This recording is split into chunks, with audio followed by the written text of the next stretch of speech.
We have all heard of the baby boomers, the millenniums, generations X, Z, Alpha, and the upcoming Beta. This refers to the fact that all the babies born within a decade or two grow up displaying very related characteristics. I like to think of this as waves of souls who come as a group with a similar karma or preparation to make specific changes in the collective consciousness to further, or in some cases, transform humanity's evolution. Astrologically, generations are very real. Their dates and characteristics are also, to me, more precise than what sociology has determined through mere external observation. The slowest moving planet is Pluto, which spends 1 to 2 decades in one sign. This means that all the babies born within that given time frame have Pluto in the same sign. Within that period, we have subgenerations determined respectively by the position of Neptune, which spends 13 years in one sign, and Uranus, which goes through one sign in 7 years.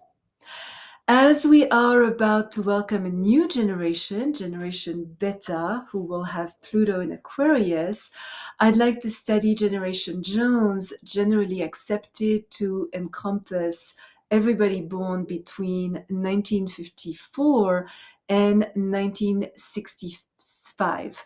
So, according to astrology, the dates are a little different. Generations Jones would have started 3 to 4 years later in 1957-58 when Pluto entered Virgo and Neptune entered Scorpio, and ended in 1971-1972. What does astrology have to say about this generation? This is what we shall find out here today.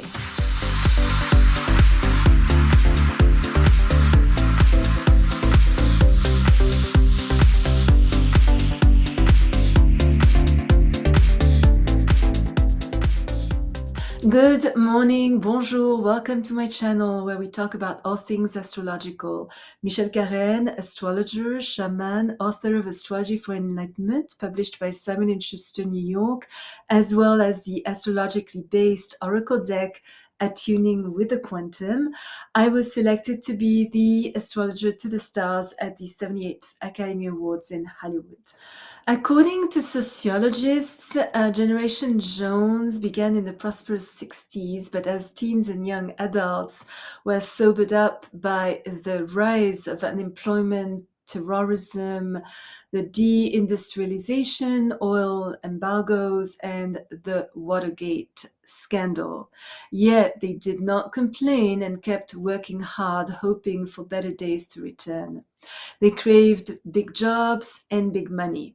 They were the last ones to not have been born with technology other than TVs and phones, and who created most of the technology we use today. The first computers, pagers, I don't even think pagers exist anymore, cell phones, transistors, radios, pocket calculators, all of that. This was a generation who watched the Brady Bunch and Star Wars and developed new sounds like disco, rap, and electronic music. Sometimes also referred to as Boomers 2 or the Lost Generation, Generation Jones had 3 subgenerations. So the first had Uranus in Leo, so that's the ones born until 1962.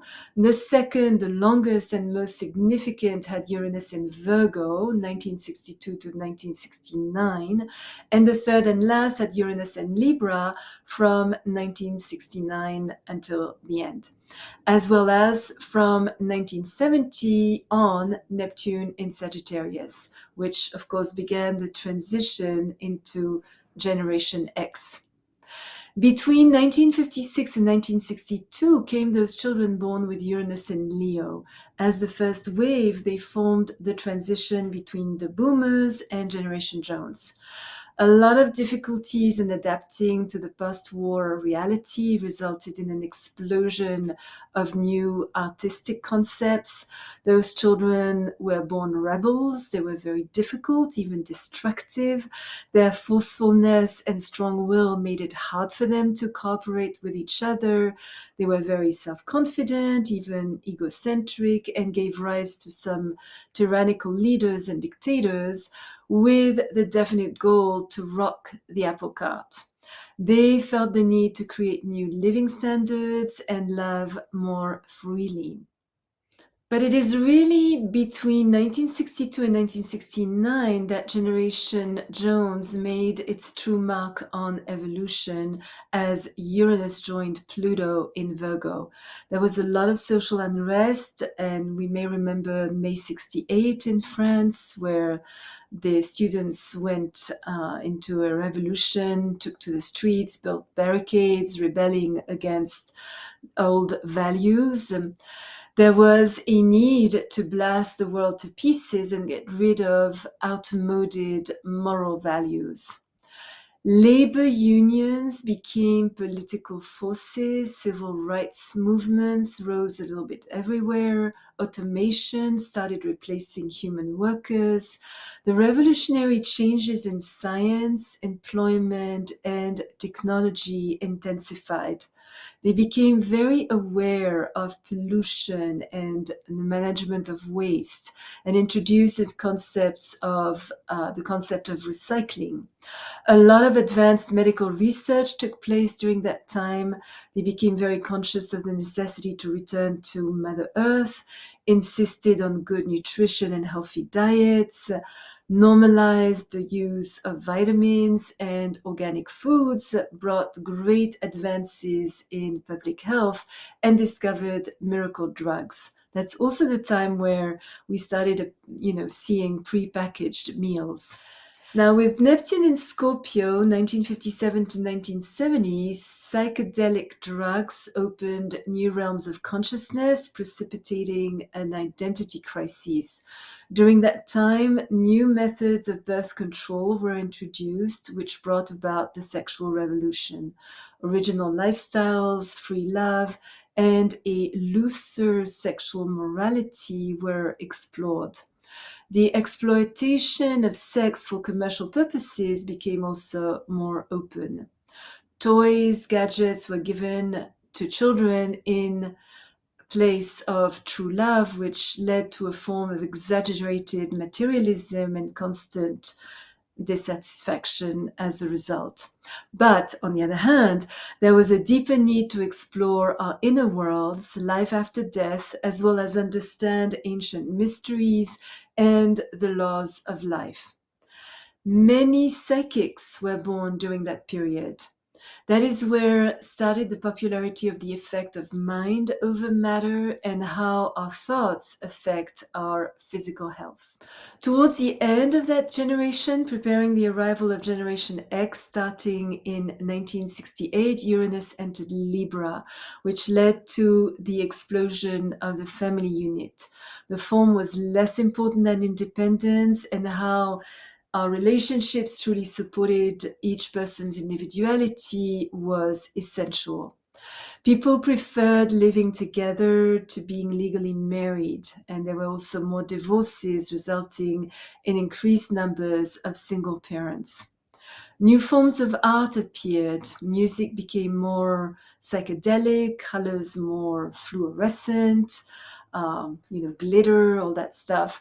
And those born from 1970 on also had Neptune in Sagittarius. So they brought revolutionary changes in education, sought mysticism, and did question the value of organized religion.